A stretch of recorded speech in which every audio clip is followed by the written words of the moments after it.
Sir mobile sir ನಿಮಗೆ WhatsApp ಮಾಡ್ತಿರ್ಬೇಕಾದ್ರೆ sir ಈ ಕಡೆ ಸರ್ ಸರ್ ಒಂದು ನಿಮಿಷ ಸರ್ ಒಂದು ನಿಮಿಷ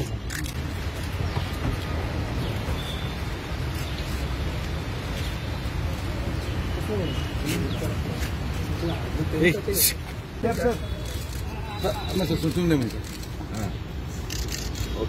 ಥ್ಯಾಂಕ್ ಯು ಸರ್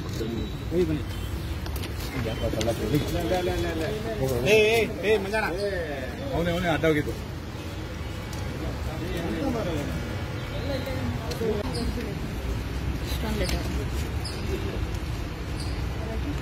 ಸರಿ ಸರ್ ಮೇಡಮ್ ಮುಂಚೂರು ಮುಂದೆ ಬನ್ನಿ ಸರ್ ಸುರೇಶ್ ಸರ್ ಈ ಕಡೆ ಸರ್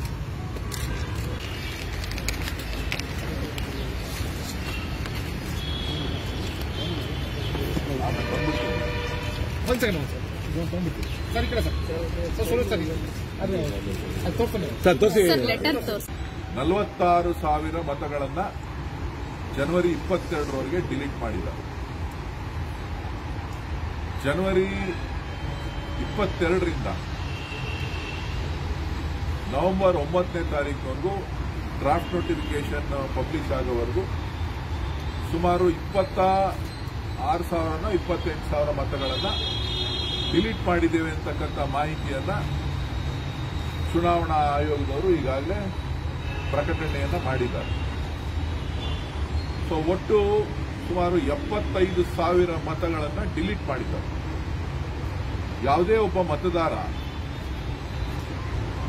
ಮತದಾರರ ಪಟ್ಟಿನಲ್ಲಿ ಸೇರಿಸಿಕೊಳ್ಬೇಕು ಅಂತ ಅಂದ್ರೆ, ಮತದಾರರ ಪಟ್ಟಿಯಿಂದ ತೆರವುಗೊಳಿಸಬೇಕು ಅಂತ ಅಂದ್ರೆ ಅವರು ಫಾರಂ ನಂಬರ್ 6 ಮತ್ತು ಫಾರಂ ನಂಬರ್ 7 ಇವೆರಡನ್ನೂ ಕೂಡ ಕಡ್ಡಾಯವಾಗಿ ಕೊಡಲೇಬೇಕಾಗ್ತದೆ. ಅದು ವೆರಿಫಿಕೇಶನ್ ಕೂಡ ಆಗಬೇಕಾಗ್ತದೆ.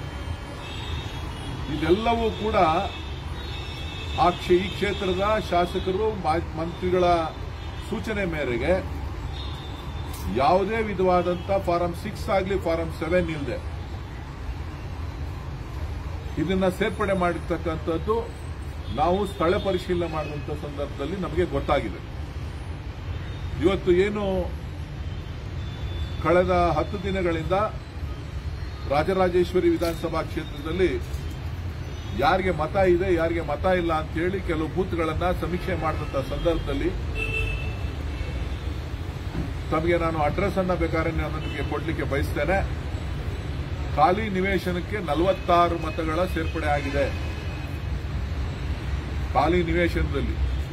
ಅದೇ ರೀತಿ ಪ್ರತಿ ಬೂತ್ನಲ್ಲೂ 20ರಿಂದ 25 ಮತಗಳನ್ನು ಸೇರಿಸತಕ್ಕಂಥದ್ದು, 25-30 ಮತಗಳನ್ನು ಸೇರಿಸತಕ್ಕಂಥದ್ದು ಮತ್ತು ಅಷ್ಟೇ ಸಂಖ್ಯೆಯ ಮತಗಳನ್ನು ಡಿಲೀಟ್ ಮಾಡಿರ್ತಕ್ಕಂಥದ್ದು. ಆ ಡಿಲೀಟ್ ಮಾಡಿರ್ತಕ್ಕಂಥವರು ಕಾಂಗ್ರೆಸ್ಗೆ ಬೆಂಬಲಿತವಾಗಿರ್ತಕ್ಕಂಥ ಕುಟುಂಬಗಳನ್ನು ಗುರುತಿಸಿ, ಕಾಂಗ್ರೆಸ್ಗೆ ಬೆಂಬಲಿತವಾಗಿರ್ತಕ್ಕಂಥ ಕುಟುಂಬಗಳನ್ನು ಗಮನಿಸಿಕೊಂಡು ಯಾರು ಆ ಕಾಂಗ್ರೆಸ್ ಅನ್ನ ಬೆಂಬಲಿಸ್ತಾರೆ ಅಂತ ಹೇಳ್ತಾರೆ ಅಂತ ಕುಟುಂಬಗಳ ಮತಗಳನ್ನ ಡಿಲೀಟ್ ಮಾಡಿರ್ತಕ್ಕಂಥದ್ದು ಇಲ್ಲಿ ಬಹಳ ಪ್ರಮುಖವಾದಂತಹ ವಿಚಾರ.